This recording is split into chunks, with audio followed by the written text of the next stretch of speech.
Okay, hi everyone. Happy Friday, and I hope that wherever you are, it's warmer at least than where I am. It looks nice. It's sunny out at least, but it's things like 30 or 40 degrees outside. I have not been outside today, to be fair. Welcome. So I'm Julia Campbell, and if this is your first time taking a session with me, listening to me on Facebook Live, welcome. I help nonprofits with their digital marketing and digital fundraising strategies.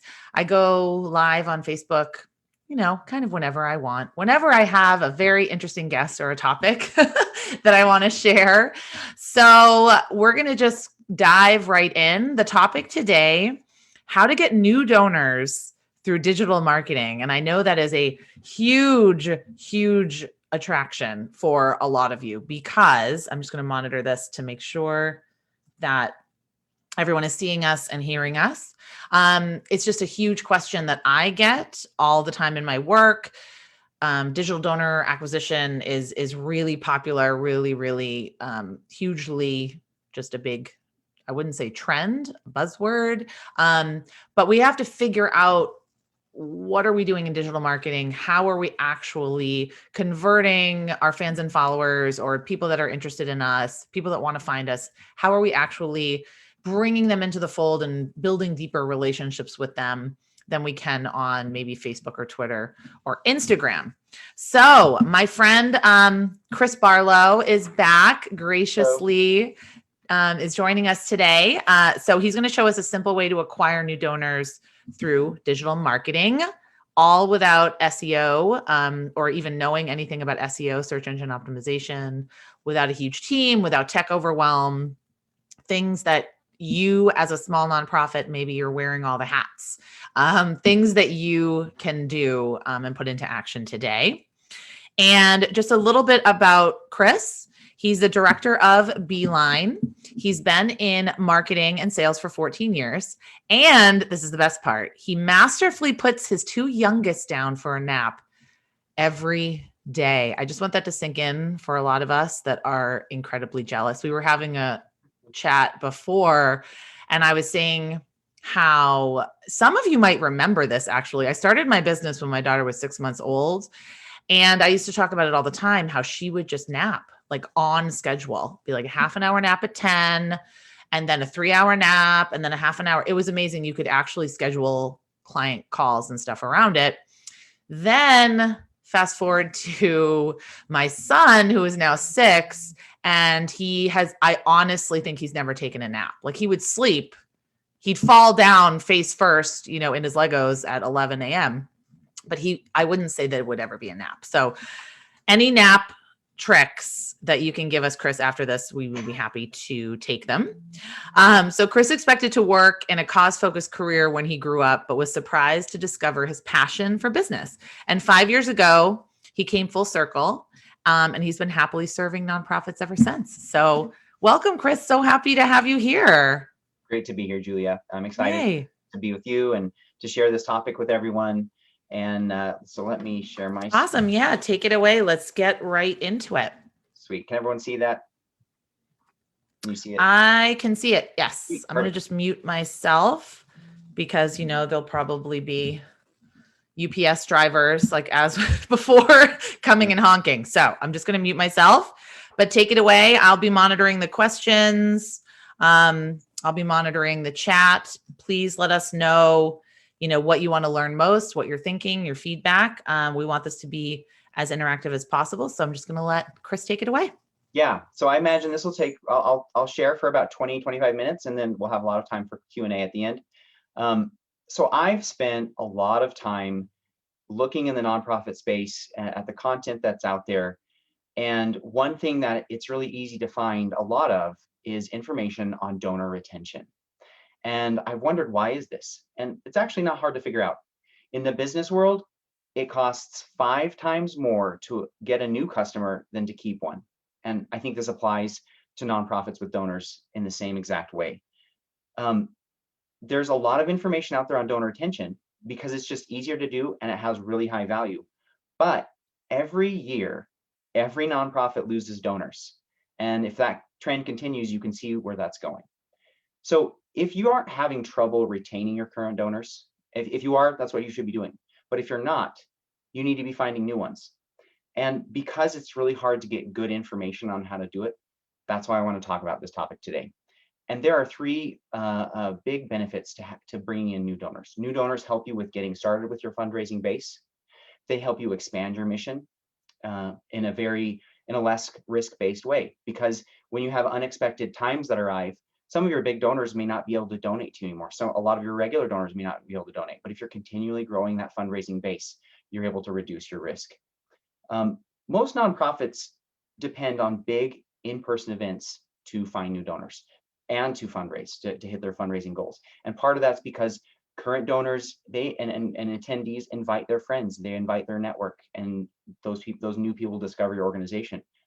So I want to propose an interesting, crazy idea.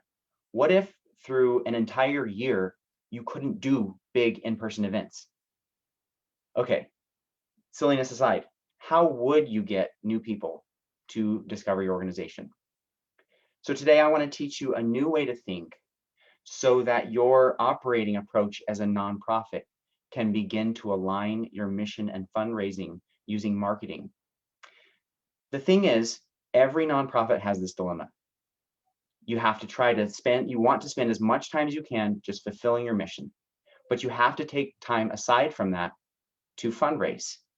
And marketing seems like one of these things that can help with both. It can help you expand your reach of your mission and can help you fundraise, but it often just needs to take a back seat to helping so that you can get those other two things done. But if you could find a way to use marketing to align both those two together and to be more efficient and head in the same direction, that would be worth something knowing about. And I want to summarize this approach in 2 sentences. If you serve people, they will be attracted to you. So make it part of your mission to serve your donors. So I'm going to share a story of one organization using this approach, and that should help you better understand how it could work. And at the end of our time, I really hope that you'll have some actionable ideas for how you can use marketing to align your mission and fundraising. If you don't have a lot of time and need to leave at some point, just go download my in-depth guide on this topic. It'll cover everything I'm going to talk about today, plus a little bit more. So, story time. Who is Connected Families? They have been helping, they're a nonprofit. They've been helping parents for over 20 years by caring for, inspiring, and equipping them to be more thoughtful and confident. I heard about them through a friend, and I subscribed to their email list and really appreciated their content. It was super helpful. I could tell that they cared. And at some point, it really just made a lot of sense for us to enroll in one of their online courses. And while the cost wasn't very high, we were happy to pay it just because we really believed in their content and in the heart of the organization. And over time, because we personally experienced their help in our family, we were happy to support their work. Connected Families never tried to find other subscribers like me by using traditional prospective donor lists and strategies. They didn't invite me to an expensive banquet with a fun speaker to try to turn me into a donor. I became a subscriber because they helped me. And the transition from subscriber to supporter was really natural. Julia could tell you all about the importance of telling stories through social media, through every channel. The importance that you need to tell your story as a nonprofit to help people, to help potential donors connect to you. And Connected Families could have used this same approach for me. They could have said, well, we know that you have a family and that's the kind of people we help. So we can tell the stories of how we're helping other families and get you excited about supporting and joining with us.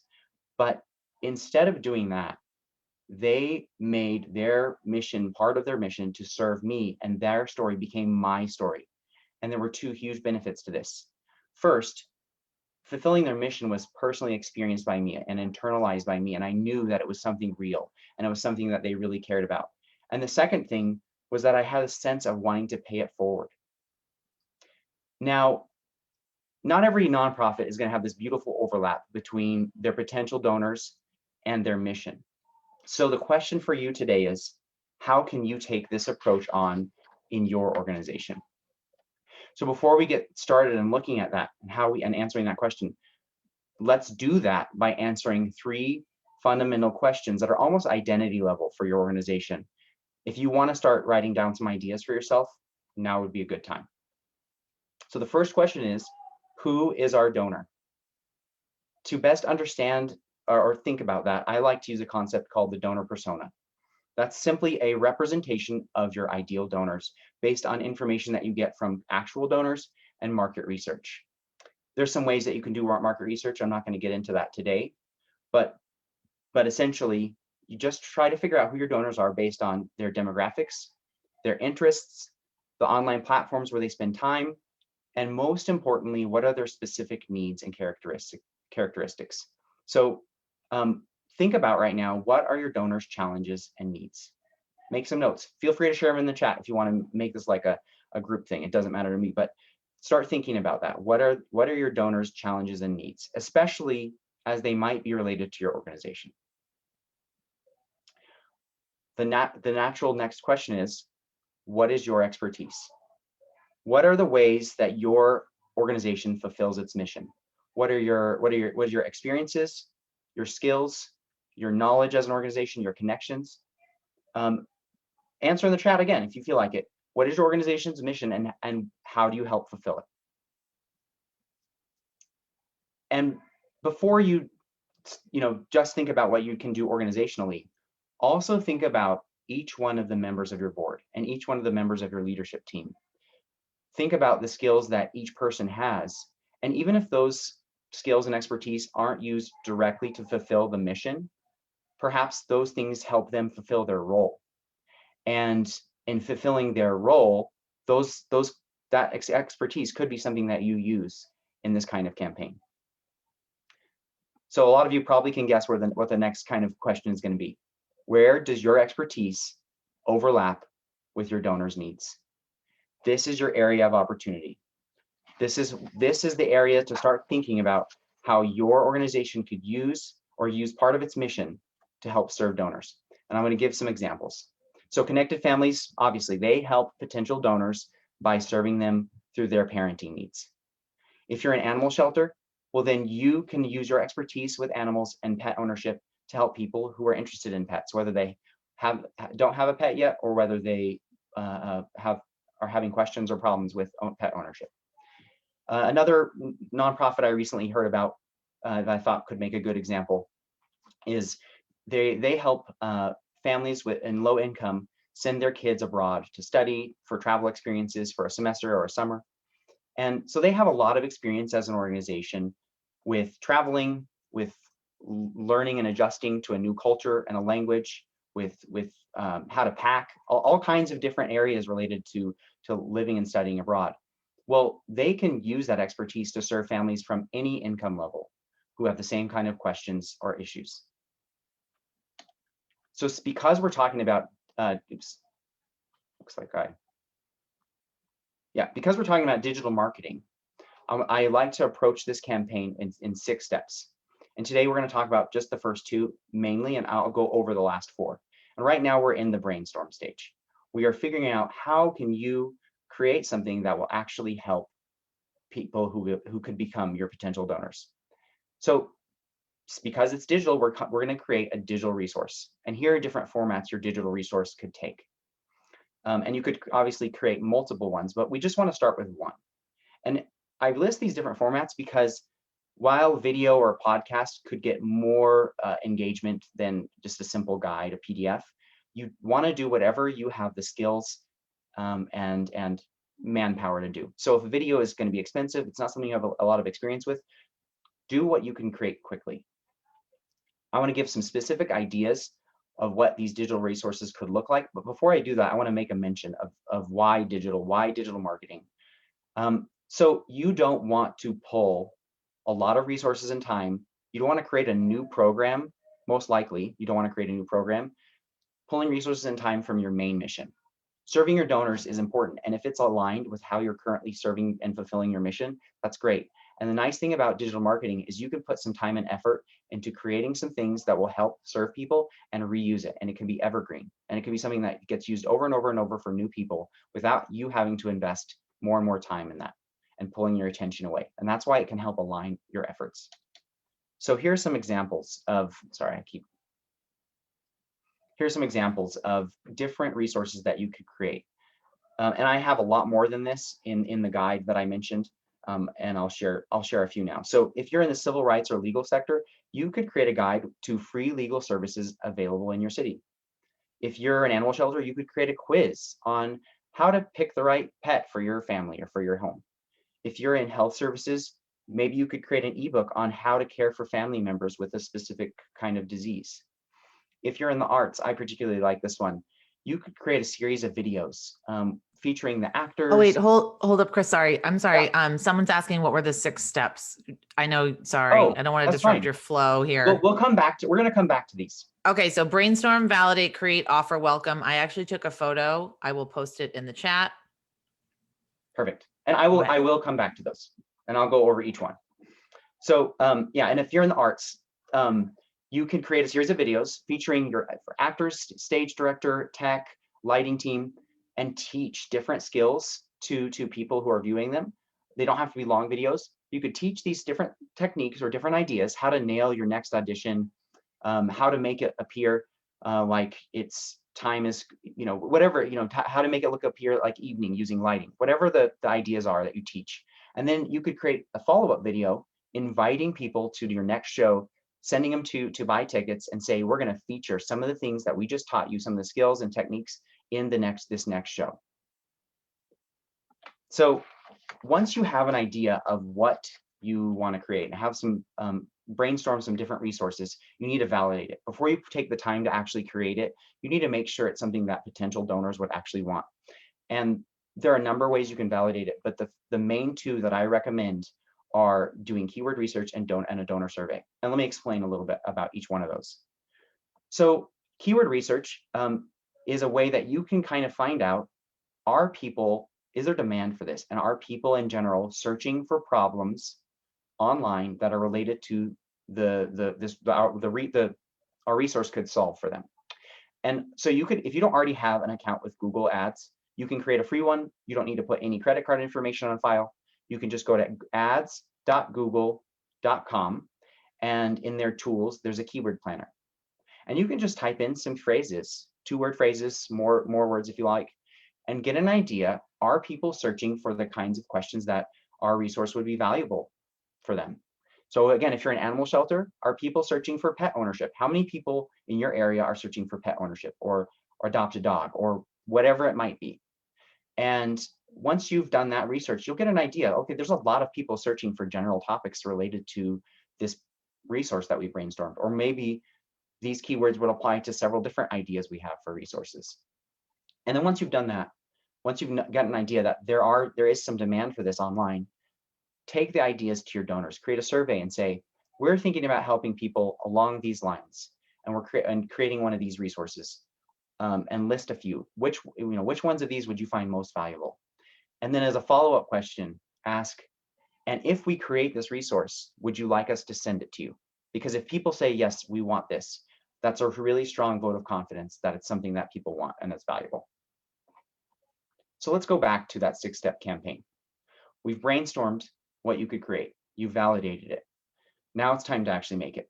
And like I said before, do the format that you can get done easily. Don't overwhelm yourself, and it does not need to be perfect. Go ahead and take the time to get some graphic design work on it. Make it look nice, make it match your brand. But again, it doesn't need to be perfect. And if the first thing you can create is only going to be 2 pages, a short little thing, that's fine. Start with that. And then you can take more time to create something that's a little bit more valuable, adds a little bit more information or help to people. You can do that later. Once you've created your resource, you need to find a way to offer it and get it in front of people. And in particular, you need to offer it in a way so that people will subscribe and join your email list. So what I recommend, and one of the best ways you can do this, is through a landing page. And I'm certain that Julie has talked about landing pages before. A lot of people have talked about landing pages. There's a ton of information out there on them. I'm not going to go into depth in this, but I just want to summarize. Your landing page, you can just create a new page on your site. I recommend considering removing the menu so that when someone comes to that page, that you send them to that page through whatever means that you promote it, they can't get distracted by going to other places. They can only think about how you can help them with this resource. You can try both. You can send it, you can put the page with a menu and let them kind of discover your whole organization, or you can keep it focused. I recommend keeping it focused. Connect with them at the top of the page, connect with their problem, with the question they were talking about, or the issue they're having, and how your resource can help them. Go into detail about what the resource is and what it can do for them. Explain how they can get it by entering their information, and that you'll email it to them. And then on that page, explain who you are as an organization. Give a little bit about your background and why you're an expert to help them, because this is what you do every day. This is your mission, to help people in this way. So that's offer. Now we're at welcome. I call this welcome because once someone downloads that resource, you don't want to just dump them onto your donor email list. You need to build a relationship with them, and you need to continue to serve them. Again, keep in mind the story I told with Connected Families and how natural it was for us to go from not knowing of them to being helped by them to supporting them. So I recommend creating a welcome sequence. And the nice thing about creating a welcome sequence is that once you've written these few emails and you have it set up, it's automated. And so people will go through that sequence when they're new subscribers, and they will automatically start to get to know you better and feel served by you and cared for you. What I call welcome sequence is just a series of 5 to 7 emails. Make the emails, the first one should send them the resource. The second one can introduce yourself as an organization without asking them for anything, just saying who you are. Maybe say something personal if you're the director of development or the executive director or whoever the person is in charge of writing these. Connect with them on a personal level and let them know what you're going to do over the next few days. Tell them, we're going to continue to send you a few more resources related to this topic to help you. So if you're an animal shelter and they took a quiz and you provide them the quiz results in the first email, the second email, let them know, hey, tomorrow, we're going to share with you some ideas on how to prepare your home for a new pet. And the nice thing is, in these emails, you don't have to create anything new. You don't have to go and start brainstorming and create another resource. You can simply find resources that are already out there and link to them, because your goal isn't to get these people to buy anything from you. It's just to help them. And so if there's a YouTube channel and someone's creating really helpful content in your area, then, again, going with the animal shelter on pet ownership, then you could link to that video and list 3 bullet points that they'll learn from it. Over that week, over that first 5 to 7 days, when you send 1 email per day and welcome people, just continue to have a heart of serving them and helping them. And then on the last day, which again, however many days you choose, that's when you can invite them to support and donate to you. Tell your stories. Again, connect the story to them. Help them see that as you've helped you, as you've helped them, they can help you. And again, make it very open-ended. Saying this wrong. Keep it really open. Don't make it sound like they owe you anything. But let them know going forward that you're going to let them know about more opportunities that they can partner with you and tell you more stories. And also, I really recommend not just putting these people on your general donor email list, but let them know, like, once a month, once every 2 weeks, we're going to continue to send you more emails on this topic and aim to help you and serve you. And so you can serve those people through email. You can write 1 email per month and set it up to automatically go to people in this autoresponder sequence. And so that people hear from you a little bit at the beginning, get to know you, connect with you through the welcome series. And then over time, they continue to see that you're also trying to help them too. You're not just trying to bring them in to become a donor. And even I recommend this is a kind of a detail in email marketing, but allow them to unsubscribe from your donor email list whilst remaining subscribed to the resources email list, because you never know. They may not be a good donor for you. They might not be in a place to, but if you're continuing to help them and you give them the option to opt out of your donor communications, at some point, they may become the kind of people who want to donate to you, or they may know someone who they forward your helpful resources to, and that person could become a great donor for you. I want to highlight that point, Chris. I didn't mean to interrupt you. Please. That is so very important, because what I think happens and what I know happens is that nonprofits say, well, everybody should become a donor, or how do I get my Facebook fans to be donors? Or the transition to donor it might be more complicated. It might require, like you're saying, a little bit more knowing you, liking you, trusting you, getting some resources from you, really figuring out what you're all about. So I, first of all, am loving this. I feel like my audience, are you listening? Please listen. It's everything I've been trying to say to you, providing resources, being the go-to, like providing value, and recognizing that some people, maybe it's not the right moment to be a donor. Maybe it's the right moment in a few years from now. But I love that point. So I wanted to put a pin in that point. So Yes.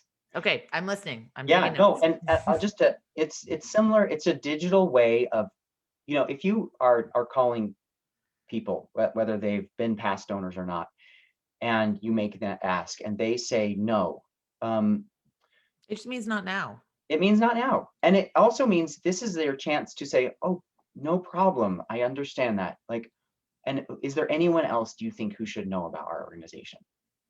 And so, Yeah. And can we keep the relationship going with you mm, without asking you for money? Like, are there resources that we can continue to provide you um, so we can keep the relationship going? I just love that.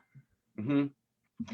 So the last step is to promote your resource. And the idea behind this is just you need to get it in front of people. You need to help them find how you can help them.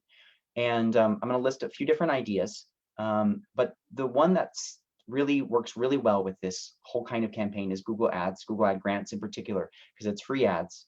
And because you've already done the keyword research, you already know that there's some demand for this.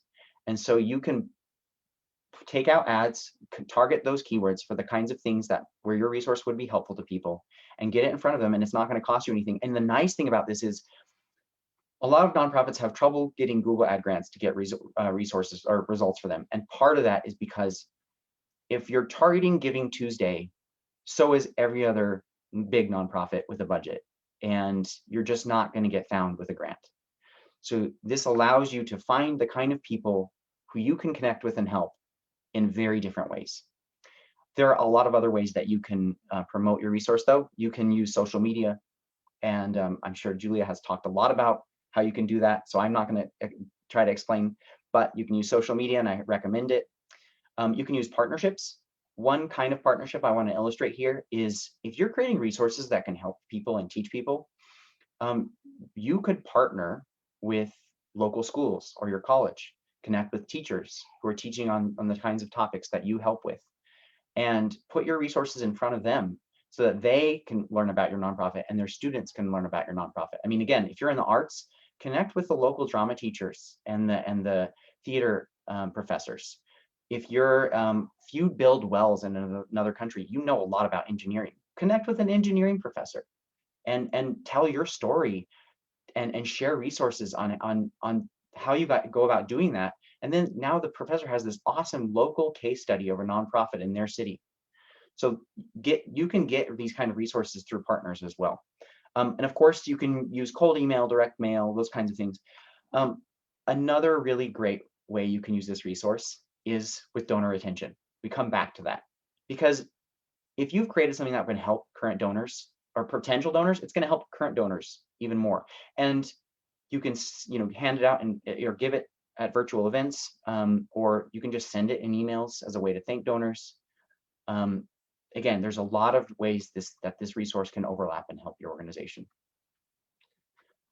If you want to get more detail, you can download my guide. I cover the topics that we've talked about here, and I provide a worksheet to help you start brainstorming ideas for the resource that you can create. And I have more than 20 examples of resources to just get ideas flowing for you. So let's just open it up to Q&A. Yes. Okay. We've got some questions. Hold on. All right. So I've been writing them down so that they would not get lost in the madness. Okay. Carla says, do you think paying for Facebook boosts works? We're hesitant to invest in paying for ads for our posts if they won't work. The part of the problem with the boosting posts is you have less control and you have less targeting. You can't target as well. And Facebook ads, the amazing thing about Facebook ads is the targeting. You can with Google, you have to be really clever because you have to think about keywords and you don't know who is going to be typing those keywords in. Whereas with Facebook, you can target the kind of people who you can look at who your potential donors are and target the same kind of people, or find a, if there's a segment of new people you want to try to reach out to. So I recommend using Facebook Ads Manager and doing that, and has a higher learning curve than just clicking that boost button, but it's worthwhile. What about you, Julia? Facebook boosts. I'm not a gigantic fan of it. I think spending some time, I mean, this is not going to be a popular opinion, but I really think if you are running ads and you have a dedicated campaign, that you should hire an expert. I really do. I'm not an expert on Facebook ads, and I hire experts and work with experts because it's such a science. So simply throwing some money at a boost, I think you just need to have a firm objective and make sure that you know exactly what does success look like for this. Like if you're giving Facebook $50, what are you getting in return? So I think I would just echo, what Chris said. Okay. Laura says, and this has caused a lot of stuff in the comments, which I'm loving. Are blogs still a valuable asset to a website? Definitely. The blogs can serve a lot of different purposes. So for one, the simplest thing you can do with a blog is just use it to serve potential donors, tell your story. And it might, on its own, it's not going to attract people to your site, but you can point people to it. You can, when you write an email to your donors, you can share your latest blog. You can share it on social media. In order to have your blog attract people, you have to do SEO best practices. You need people, other organizations and other places linking, other sites linking to yours. That's a whole different topic. That takes a lot more time and effort, but there is still a value just to having a blog, because as long as you update it and use it to serve donors or your different constituencies, then it's worthwhile. Absolutely. I believe in that too. I mean, that's how I started my business. I started writing a blog about 10 years ago. I've got 10 years worth of blog content that still gets traffic. And people go back and forth whether you have to blog every week or create just evergreen blogs. I think there's value to both, but I definitely know that my blog has helped me sort of solidify my flag in the ground as a thought leader, and also just really attract new people to my stuff. Because what I do with my blog is I look at my frequently asked questions. I'm looking at the questions all of you are asking. I look at the questions I get in my email. I look at the questions people ask me in my course, and then I just write blogs around them because I know they're Googling it. How do I create a Facebook fundraising campaign? How do I set up the Instagram donate button? Like what, those kinds of things. So paying attention to the search words and just what your audience is asking. But I think blogs are still valuable. Mm-hmm. And a blog, right, Chris, it could be 300 words and a photo, or 300 words and a video. It doesn't have to be, we're so used to these really long blog posts, but it doesn't necessarily have to be that if you don't have the bandwidth for that. Yep. Okay. Hannah asks, we've previously received funding to create digital resources for our audience. Is it appropriate to reframe these resources to find new donors? So I think your digital, I don't know what she's saying. Yeah, the digital resources might be like curriculum or something. I don't see why not. I don't see why you couldn't reuse it. I mean, if you're using what you were given the grant for its intended purpose, repurposing those resources for a different purpose, I don't see why that would be wrong at all. I think that would be great, but I could be wrong. Okay. All right. Let's see. Jessica, do you automatically add donors to your email list? My boss asked me to, but all of them, some were memorial donations, unsubscribed. I added the opt-in question and no additional donors have signed up for our e-news. So That's why, yeah, I mean, I think it's fine if you automatically add them as long as you've spent some time building a bit of a relationship with them with a welcome series.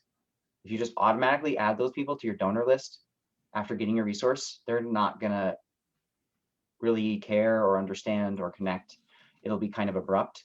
And again, it's really important to make it possible for them to unsubscribe from that donor list while still having the option to stay subscribed for your emails that are on the resource help-based side. Okay. Thank you. Yeah, I just, the way I feel about it is that we just can't get hung up on unsubscribes. And I think I just did a diatribe about this. Oh, I did on a webinar yesterday. It's like building your email list. People get so hung up on unsubscribes, and there's going to be unsubscribes. I mean, if you're sending an email, you will get some unsubscribes. It will happen. And if you don't, then probably no one's reading it. That's kind of how I feel about it. If I don't get at least 15 unsubscribes from every email, I'm either not saying anything interesting or no one's reading it. So as long as you're growing your email list, as long as, but if people don't want to hear from you, you can't worry about it. All right. Nancy has a question. We raise money to help extremely poor families in Bangladesh lift themselves out of poverty. And we've struggled with what a good e-resource would be for us. Ideas. Great question. That is a great question. So I'm guessing that you guys do more than just send money to Bangladesh. In terms of, I would need to know more about your organization, but the kinds of questions I would ask are, well, once you send money, and what do you do in addition to that? How, like, what oversight do you provide? What knowledge and skills do you have in helping people lift themselves out of poverty? And so you might have, maybe you're teaching some of these people how to start their own businesses, or to be entrepreneurial thinking. I don't know. I would need to know more of the context, but I'm guessing that you do more than just send money. Even if all you do is send money, I'm sure that you have a way to kind of validate that it's working, and that it's, so there's different kinds of skills around that you could apply in other contexts. But I would have to know a little bit more about your organization. But again, you go ahead, Julie. Oh, I have some ideas. Can you just take the screen share off? Absolutely. I put the link in the bio. I want to see people. I mean, I don't see them. Yes. Hold on. But I took a photo of I'm looking through my photos now. That Venn diagram that you shared, right? Think about your donors' challenges and needs, and think about your expertise and what you provide. I mean, I really felt like that Venn diagram was so completely perfect and just really helpful. And one of the things that I try to teach my students as well. So continually just trying to figure out where is the meeting of those two things. And what can you provide that's going to really not challenge your audience, but maybe alleviate knowledge gaps, address myths and misconceptions, surprise them, interest them. So an e-resource, I mean, yeah, I can't tell you 10 steps to do XYZ. I mean, I really can't give you that specific an answer, but I would go back and look at that Venn diagram that Chris shared. Where's that sort of, what's it called? Area of opportunity. Synergy. What is it? Area of opportunity. Yes, area of opportunity. Exactly. That's perfect. Okay, Melissa has a question. Do y'all think that occasional investments in Facebook advertisements increase your organic reach too? Seem like it used to. I honestly have no idea. I think yes. So what I've seen in my very limited time running Facebook ads for myself, but working with Facebook ad people, they have said to me that if you if you do Facebook ads and you are building your audience, and you don't have to spend $100 a month, but it does help organic reach. It also helps when it just helps when you're running ads again and again and again. So what doesn't work is if you only run ads 1 week a year, because I have heard that. So Facebook doesn't know who you are. They don't know your audience. They don't have enough time to like figure out the best people to serve your ad to. So what works best is doing a little bit throughout the year. Yes. Also, videos like this, Facebook Live, on-demand video work really well, because then you can retarget to the people that are watching your videos. So there's all sorts of strategies, but the online marketing podcasts that I follow have said that paying a little bit for ads does help increase organic reach. That makes sense. I mean, there could be another change tomorrow, so who knows? But yeah, and I think the idea, what one point you made there, it's really important for any kind of marketing that you're doing is consistency. Like if you're going to do a blog, be consistent. If you're going to do Facebook ads, be consistent, even if it's on a low budget, because like Facebook learns, their platform learns, like Julia said, who your audience is, what your target, what your goals are, and if you just do it consistently, the better it will learn, the more effective it will be. And yeah, like applies to anything. I think so too. Okay, we still have a few questions. Sally says, any thoughts on meeting potential donor needs when your nonprofit mission is an emergency medical response and people think they will never need the service? How can we serve them? That is a great question, because until someone's no one's going to always, this is just across business. No one can, it's much harder to sell the prevention than the cure, right? Yes. So your ideal donors are, or the people you serve are the people you just helped with your emergency medical services, and follow up with them and without any kind of like show how you can help them on the ongoing basis, because they've kind of already experienced your help firsthand. And that would be my first place that I would start. You could start brainstorming also other ideas. You could start with other areas where you, again, I don't know what your medical services entail, but there might be other things that you guys have some knowledge about that are more popular, that people are thinking about. Like, what are the things that lead to the emergency event? Is it like totally an accident, or is it like diet related, or what? I have no idea, but there might be something that's leading to that emergency event that, again, there's there's the prevention part that people knowing, but even further back, there might be some popular topics. I don't know if that makes quite sense, but yeah. What I think is funny about nonprofits is that everybody thinks the grass is greener. So I guarantee you there are people on this Facebook Live that say, oh, I wish I had an emergency medical thing to promote, because it's so easy to raise money for, right? I work with animal charities and they are struggling with the same exact thing. So I think that that's interesting, but also I would say, what is life like without your service? Paint me a picture. If you were not around to provide this emergency medical service, what is life like? What does my community look like? And then the other thing is, yeah, of course people don't think they ever need it, but that doesn't mean I'm going to stop paying my taxes. Like, I'm hoping I'm not going to need the fire department, but I will pay for it. I hope I'm not going to need the ER, but I will gladly pay and support like Boston Children's Hospital and that kind of thing. So painting a picture of what would be lost, but really framing it about the better good of the community and just the better good for society. Okay, we've got some great questions here. Okay, Becca, we are this is a really good question. We're a healthcare nonprofit that serves a very small community with a very rare condition. Since we only serve one state and it's already such a small community, I feel like anyone that would care about supporting our cause has already been tapped. So how do they expand? I really struggle with this question. So I'm interested, Chris, what you would say.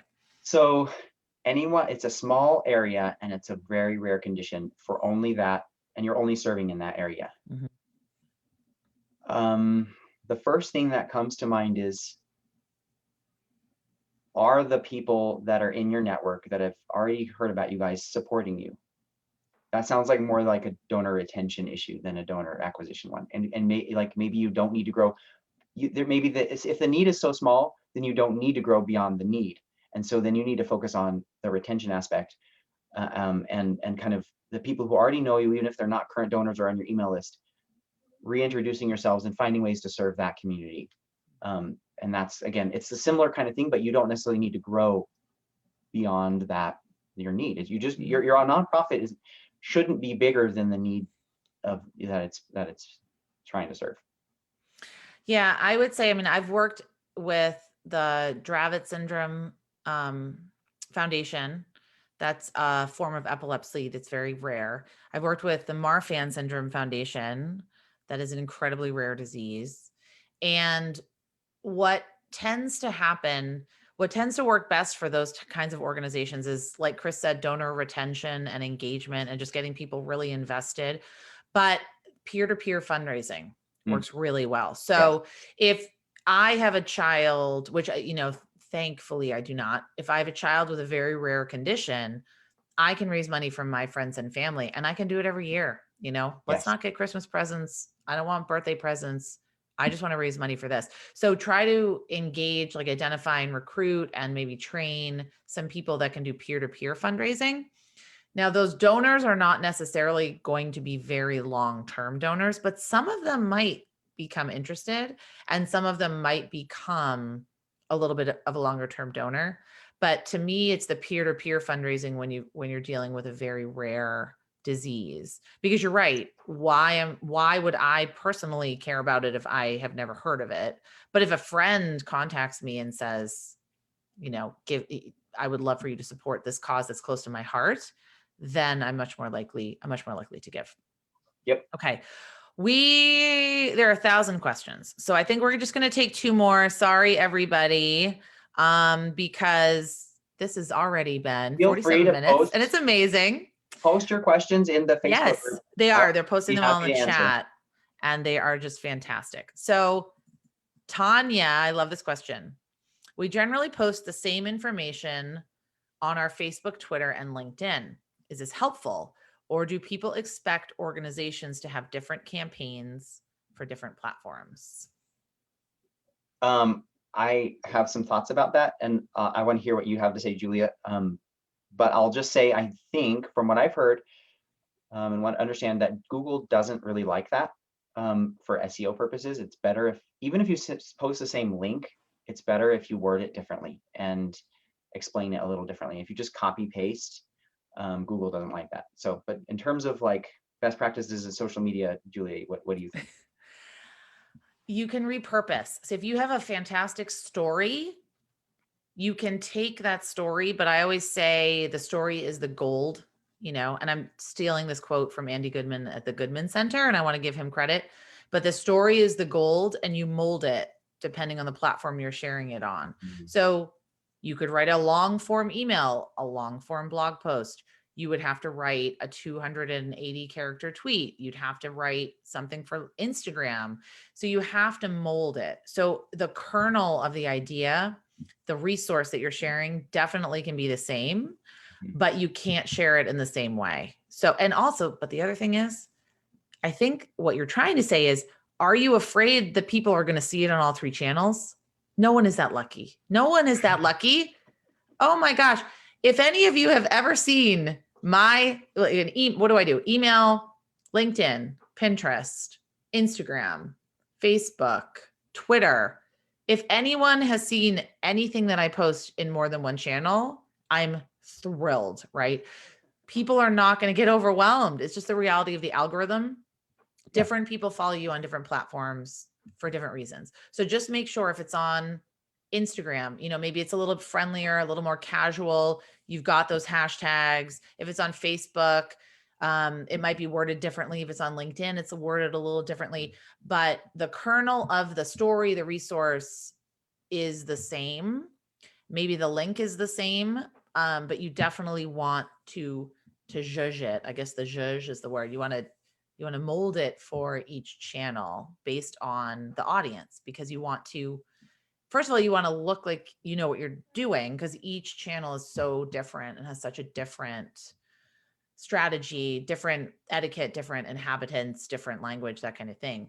But I love what you said about SEO, Chris, because I didn't know that. So that's something I didn't know. All right. So I think we're going to have to wrap up. We have like 20 new comments. So Chris, if you maybe would be so kind to take some time and see, and I will after this, take Sure. some time to answer these questions. But this has just been phenomenal. Really great. I feel like it encapsulated a lot of what I try to teach, but it was very step by step by step. Like, this is what you do first. This is what you do second. I love that. I always appreciate very tactical advice and practical advice, especially for small nonprofits. So where can people find you? You Online can, and connect with you you. can, I'm in the group, and then you can also, I'll just give you my email address.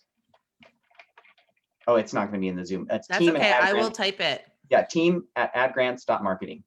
Team Ad Grants. Team@adgrants.marketing. .marketing to email Chris. I'm writing that right now in the chat. Okay, perfect. Well, thank you so much for your time. Thank you. What time is nap time in your house? So I'm on Mountain Time, so at about 1:30.